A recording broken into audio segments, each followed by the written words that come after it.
अपने घर को नगर को व्यापार करने के चल दिया। तो भगवान ने सोचा कि फिर देखता हूँ उनकी परीक्षा लेना चाह रहे थे। तो भगवान ने एक साधु का वेश बनाया, उसकी नाव में बहुत सा धन भरा था। तो जाके पूछा, हे साधु तेरी नाव में क्या है? भगवान ने पूछा उससे कि झूठ बोलेगा कि सच बोलेगा देखते। तो वो समझा कि बाबा है क्या मांग बैठे मेरे से। बोला कि बाबा जी होके धन लेने की इच्छा रखते हो, मेरी नाव में तो बेलपत्र आदि भरे हुए हैं।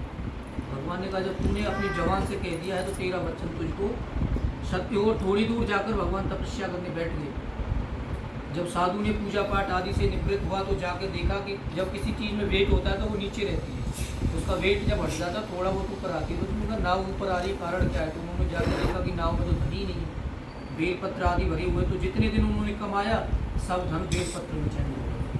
तो मूर्छित होकर जमीन पर गिर पड़ा।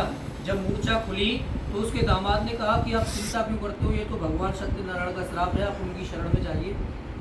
तो वो दंडी स्वामी की शरण में गया और माफ़ी मांगने लगा, हे प्रभु ब्रह्मा आदि भी आपकी माया को नहीं जान सकते, तो मैं तो एक कलयुग का प्राणी हूँ। एक बार ब्रह्मा ने भगवान ने द्वापर में जब जन्म लिया तो ब्रह्मा ने भगवान के ग्वाल वाल और गायों को चुरा लिया और 1 साल तक वापस नहीं गया। तो भगवान ने ऐसे ही ग्वाल वाल दोबारा से बना दिए, ऐसे ही आप बन गए, ऐसे ही गाय को बना दिया। तो ब्रह्मा 1 साल तक वेट करता रहा कि ठाकुर जी मेरे पास आएंगे, लेकिन भगवान ने तो ऐसे ही दोबारा से बना दिया। तो भगवान ने जाके ब्रह्मा ने क्षमा मांगी, हे प्रभु आपको कोई नहीं पहचान सकता।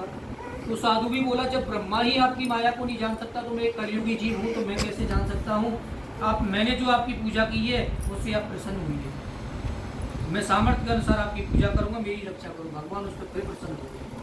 हम क्या करते हैं ना, हम कोई भी गलती कर देते हैं तो उसके चिंतन ना करके भगवान के सामने जाना चाहिए कि हमसे आज ये गलती हो गई है, उस पाप की हमको क्षमा दी, क्योंकि हम कलयुगी जीव हैं, क्योंकि गलती तो हमसे होनी है।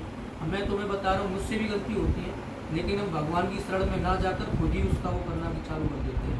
और एक और पाप, मतलब एक झूठ को छुपाने के 100 झूठ हम बोल देते हैं। कितना पाप हो गया? 100 पाप हो गया।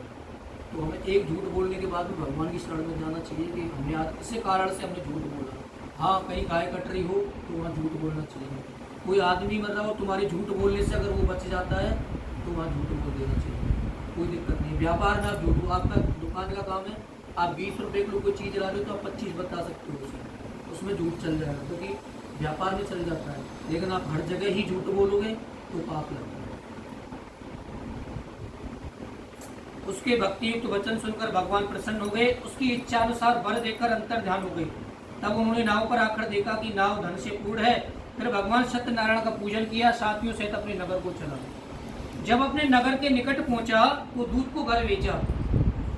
जैसे कि हम कई बाहर से आते हैं तो तुम द्वार का आके फ़ोन कर दो इनके पास में कि हाँ हम यहाँ आ गए। तो पहले फ़ोन नहीं थे, शायद वो पहले दूध वगैरह ही काम करते थे। उन्होंने दूध को बोला मुड़ से भेजा कि घर पर जाकर बता दो कि हम घर पर आने वाले हैं। उनकी पत्नी भगवान ऐसे ही सत्यनारायण का पूजन कर रही थी, पुत्री और पत्नी। तो जब उन्होंने सुना कि बहुत दिन में मेरे पति और दामाद आए हैं, तो ऐसा सुना तो अपनी पुत्री से कहा कि मैं अपने पति के दर्शन को जाती हूँ, तो पूजा पूर्ण करके आ जाना। लेकिन माता के जाने के तुरंत ही बात वो भी चलती और ना प्रसाद खाया ना आरती की और अपने पति को दर्शन को चल दी। भगवान इससे रुष्ट हो गए और उसके पति को नाव सहित पानी में। जब कलावती ने अपने पति को नहीं देखा तो बेहोश होकर जमीन पर गिर पड़ी। जब उसके पिता ने देखा कि दामाद जल में डूबा दिया और पुत्री मेरी बेहोश हो गई, हे भगवान मुझसे या मेरे परिवार से जो गलती हुई है उसे क्षमा करो। बार बार गलती करता जा रहा है, बार बार क्षमा मांग रहा है। तो भगवान ने आकाशवाणी की, तेरी पुत्री मेरा प्रसाद त्याग कर आई है, पूजा अधूरी छोड़ कर आई, वो घर जाकर अगर प्रसाद खाकर लौटेगी तो मैं उसका पति उसके दर्शन अवश्य होंगे। कलावती घर गई, उन्हें पूजा की, प्रसाद खाया और अपने पति के दर्शन किए। पहले जैसा था वैसा हो गया और प्रत्येक पूर्णमासी को वे भगवान सत्यनारायण का व्रत करने लगे, पूजन करने लगे। ऐसे लोग को सुख भोग कर अंत में स्वर्ग लोक को चले गए। बोले वैकुंठ भगवान की, श्रीमन नारायण नारायण नारायण।